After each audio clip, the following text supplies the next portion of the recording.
Bismillah itu bagi kita sebagai sesuatu yang apa? Kalau Bapak bilang istilahnya, Bismillah itu jadi sebuah jimat. Bismillah itu jimat untuk kita atau semacam apa namanya? Semacam jampi-jampi, dalam artian dengan kita membaca bismillah sambil kita kepalkan tangan, sambil kita betul-betul niat untuk belajar. Ketika kita baca bismillah, coba kita yakinkan bahwa dengan bismillah kita bisa bukan sukses, kita bisa dimudahkan Allah. Dengan bismillah kita diberkahi Allah. Itu ketika lagi malas, coba baca bismillah atau ambil wudhu. Kalau perlu mandi, entah di sungai, entah di laut gitu kan. Bismillah, ya Allah, jauhkan aku dari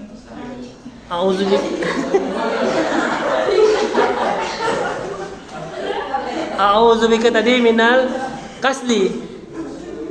Ya. Baju apa tuh? Untuk apa? Ya. Ya, bismillah, jauhkan hamba dari rasa malas. Sekali terus bismillah dan bismillah. Sekali kita lepas dari niat bismillah atau dari niat kebaikan tadi, apa yang terjadi?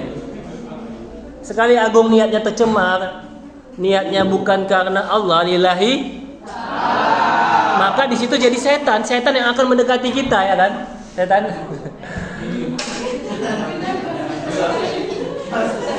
Oh enggak, gitu. Enggak ada, tadi ada lewat di sini. Sekali kita lepas dari niat baik tadi, sekali kita semangat kita biarkan aja dia jadi down. Apa yang terjadi? Setan akan terus menguasai kita, akan terus menggoda kita, jadilah kita jadi hamba pemalas, atau istilahnya kalau ada film pengabdi setan. Itulah dia, na'udzubillah. Maka hari ini terus semangati bismillah. Ya Allah, mudah-mudahan dengan bismillah ini aku bisa dapat kebaikan, dapat keberkahan. Aku semangat, aku bisa hidup. Kita bisa kuliah, kita bisa jalan ke kampus, duduk ini karena bismillah. Kita bisa kuat dan bisa mulia betul-betul itu semua karena bismillah, karena Allah, karena doa-doa orang tua kita, karena bismillah. Iya, bismillah ada usaha kita. Bismillah ada usaha juga lah. Maka penting terus niat dibarengi dengan usaha. Usaha tadi jangan sampai down. Kalau memang kalian kurang semangat, tadi coba cari ayat Quran yang buat semangat, atau nonton film siksa apa? Nah, Siksa Neraka, Auto Tobat gitu kan. Udah ditonton? Gitu ya. Jangan sepele dengan bismillah ini. Ya, setiap agama ada bismillahnya. Bagaimana orang Yahudi? Bismillahirrahmanirrahim. Orang Kristen lebih mantap lagi bismillahnya. Atas nama Bapa kami di surga. Ya kan? Terpujilah engkau. Terpujilah engkau wahai ibu bapak guru, namamu akan selalu kan. Ya, orang Kristen itu kalau mau makan supnya atau apanya, sotonya, satenya baru siap masak panas, tapi saking kusuknya udah jadi dingin supnya, sayang kali kan. Karena saking doanya itu. Ya kita harus ambil semangatnya tadi. Doanya tadi. Terima kasih makanan Tuhan Yesus, terima kasih makanan yang kau kasih hari ini, mudah-mudahan menjadi berkat, ya kan? Mudah-mudahan auto log out gitu kan. Itu termasuk bismillah tadi ya, kuat ya. Ya contohnya tadi kalau kita tengok Nabi Muhammad bisa Isra Mi'raj, bisa tahan dengan cobaan dan ujian yang diberikan, tentu Nabi Muhammad berpegang kepada bismillah tadi. Inti dari Al-Qur'an itu ada di Al-Fatihah. Inti di Al-Fatihah itu ada di bismillah. Dan inti bismillah itu ada di inti bismillahnya ada di ba. Ciluk ba.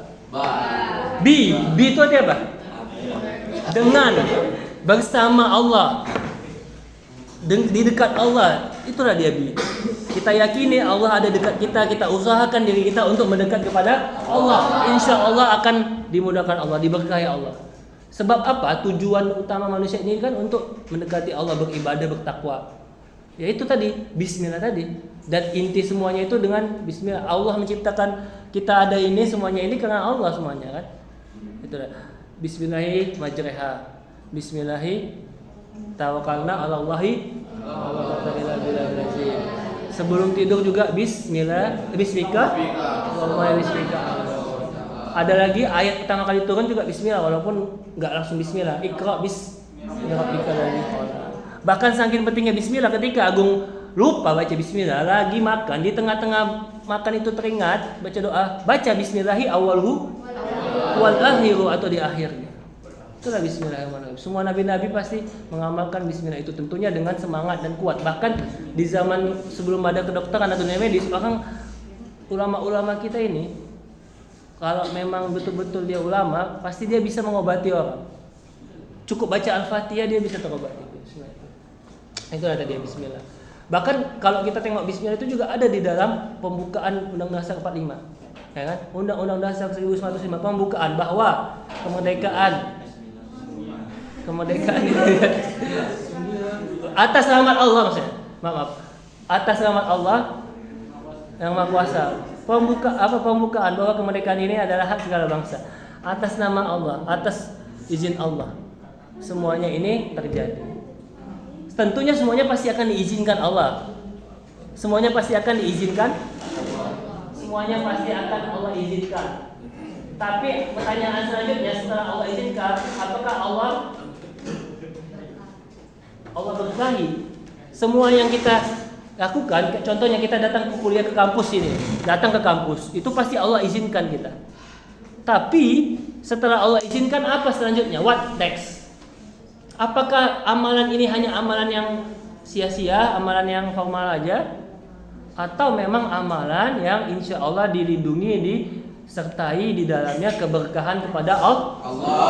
Bagaimana dalam tasawuf kan ada istilahnya, salah satu rumusnya tasawuf atau motivasinya orang-orang sufi, ilahi anta maksudi, engkau ya Allah yang ku maksud, yang ku tuju. Wa ridho kamat lubi, hanya ridhomu Allah yang aku minta. Itulah tujuan utama hidup tadi. Selain tadi kita berbuat kebaikan, adalah untuk mendapatkan ridho Allah. Jangan sampai kita kuliah yang hanya mendapatkan emosi atau nafsu aja, sekedar untuk mendapatkan tadi nilai, gelar dan sebagainya. Oke, jadi hari ini penutupannya adalah jangan sampai kita salah niat, jangan sampai lepas dari bismillah. Sebagaimana kata Nabi kan, segala sesuatu kalau tidak ada niat baik di dalamnya, dalam hal ini ada bismillah di dalamnya, apa yang terjadi? Kullu amalin la yubda bi bismillah, atau tidak ada dalamnya niat karena Allah, sama dengan amal itu adalah amal yang bukan amal yang soleh, bisa jadi amal yang salah, paling tidak amal yang sia-sia. Makanya ada sia-sia ku bertemu dengan cinta. Ya, pokoknya itulah diingat-ingat. Jangan sampai niatnya salah, jangan sampai kita tercemar dengan dunia. Karena kita tahu kan dunia ini kan orang kaya di dunia mati, orang miskin mati, raja-raja mati, rakyat biasa mati. Nggak ada gunanya kalau tidak semua karena Allah. Sholat kita usolli fardhu subuhi, usolli fardhu zuhri lillahi ta'ala. Puasa juga nawaitu shauma ghadin anari fardhu syahr ramadana lillahi ta'ala. Nawaitu doa nawaitu ada lillahi ta'ala. Nawaitu haji atau umrah insyaallah hajjan lillahi ta'ala. Semuanya karena bismillah. Pokoknya itu semuanya harus kita niatkan, kita tekadkan, fokuskan karena Allah. Walaupun seandainya pun amalan itu atau kuliah kita ini kurang lancar atau masih ada kendala dan sebagainya dari sisi ekonomi dan sebagainya, tapi selama kita berpegang teguh kepada Allah, selama hayat masih di kandung badan, selama kita betul-betul yakin dengan Allah, yakin dengan niat kita tadi, dengan kebaikan ini, kuliah ini betul-betul aku tujukan untuk mendapatkan ilmu ya Allah, ilmu yang engkau berkahi, ilmu yang bermanfaat dunia dan akhirat. Mau belum paham atau tidak paham, mau stres ataupun mau nggak lagi loading dan sebagainya, itu akan Allah hargai, akan Allah nilai dengan pahala-pahala kebaikan dan bahkan bisa sebagaimana kita tahu bismillah itu, ketika kita memulai sesuatu dengan bismillah, dari mulai awal kita mengerjakan itu sampai akhirnya itu dicatat sebagai amal atau istilahnya zikir amal. Kenapa? Dari doa awal itu tadi malaikat mencatat amal itu sampai akhirnya jadi amal yang soleh insya Allah. Ketika tadi Azril datang ke kampus dari mulai depan rumah atau dari kos? Dari depan rumah tadi, langkah pertama mulai dengan bismillah atau tadi bismillahirrahmanirrahim, lebih bagus lagi. Sampai di kampus ini naik apa? Naik kereta. Setiap putaran roda dari kereta itu, karena tadi dimulai karena Allah, jadi pahala, dicatat malaikat Azrail, jadi pahala yang Allah ridho insyaallah. Jadi berkah. Sampai kapan?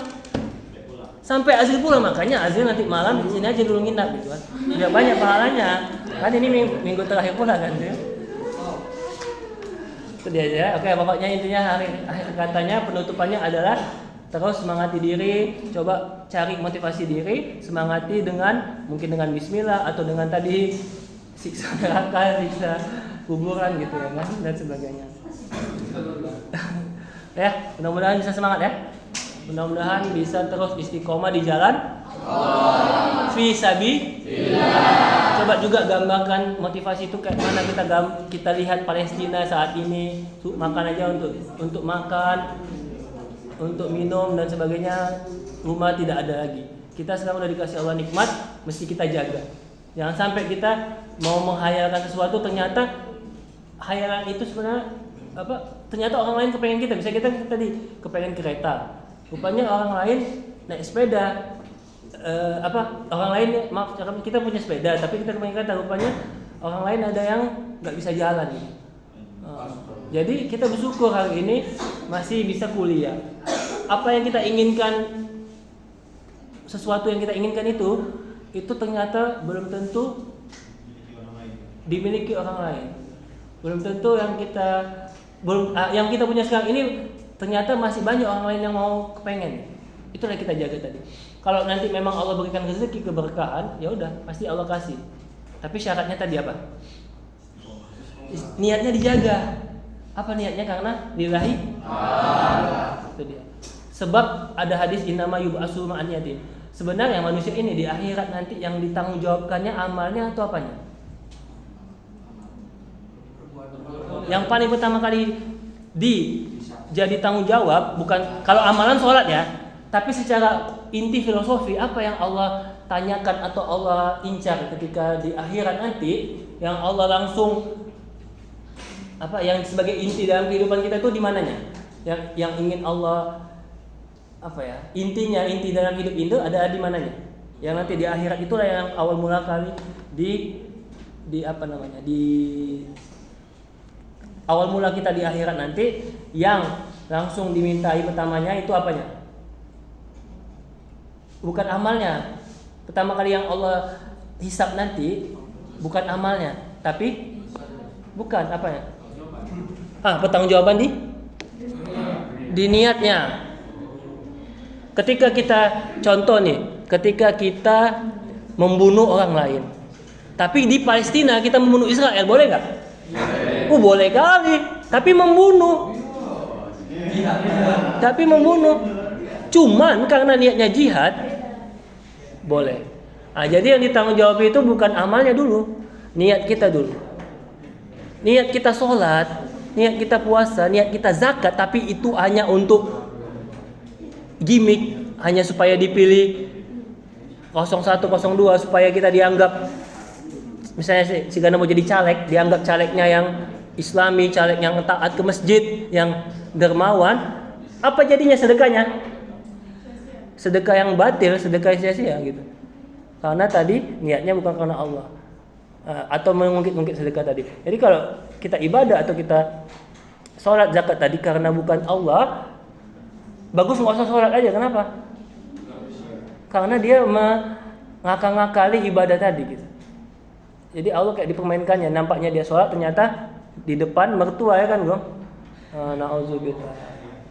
Seperti itu. Jadi riya atau ujub. Kan itu katanya riya atau ujub itu kan sebagai syirik yang samar juga. Gitu ya. Oke? Semangat semuanya ya.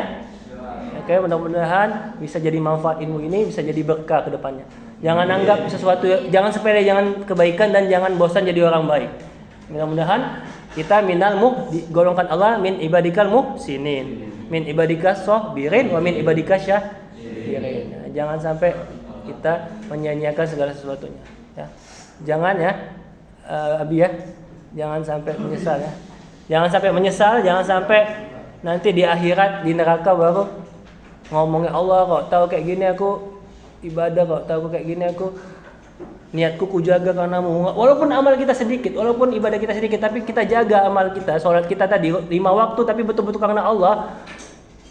Itu lebih hebat daripada yang sholat sunnah tapi dia tadi dia menghina orang lain atau niatnya salah supaya dianggap alim di masjid, atau tadi kita bagus sedekah 1000 tapi karena memang betul-betul membantu niat ikhlas karena memang ini kemampuan kita, daripada sedekah 1 juta supaya ditulis namanya tadi ya kan, atau supaya dianggap dia caleg yang dermawan atau yang dekat dengan kelompok tertentu.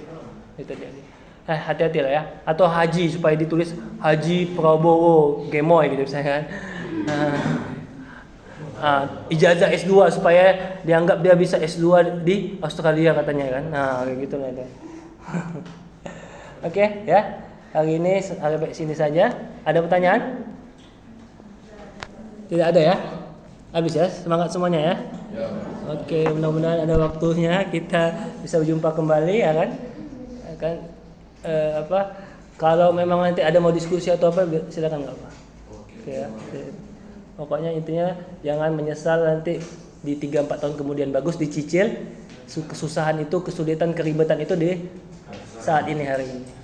Sebagaimana yang nasihat Bang Judika, jangan sampai bila waktu perpisahan tiba dan semua yang tersisa hanyalah air mata, hanya air mata. Mungkin saja